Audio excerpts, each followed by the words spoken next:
There's this misconception that you needed to have studied theater to really understand it. And Theater for the Very Young just obliterates that notion, because we are saying you not only haven't needed to study this art form, you don't even need to know how to sit still.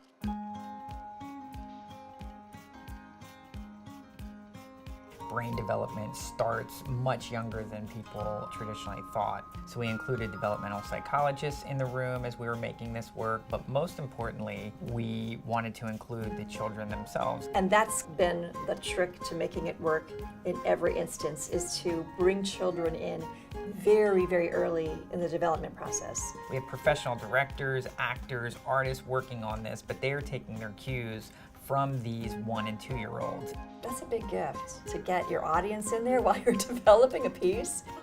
You really should give those kids writing credit.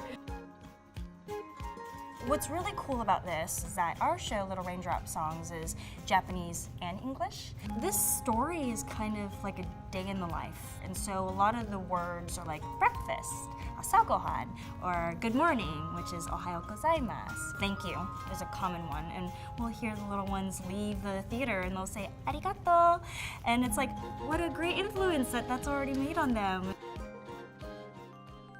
When we were first developing Theater for the Very Young, we wanted to make sure it was accessible to everyone. So we worked with a wonderful partner school, the Coralwood School. Coralwood is a very special school. Half of our students are special needs, and the other half are typically developing children, all learning together.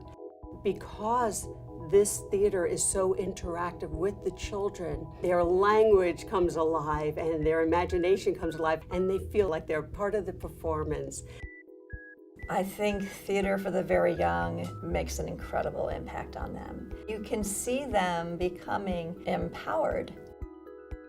Our special needs students look to each other. When they see our typical students standing up, they know they're supposed to stand up. And sometimes if they're not, their friend will give them a cue to come up. And you can't even tell who the special needs students are from the typical students. We have a lot to learn from little children. I think a lot of times as adults we get pretty greedy with what is miraculous and extraordinary, where when you see a child experiencing something for the first time and joyfully discover what this world has to offer, I think we have so much to learn from them.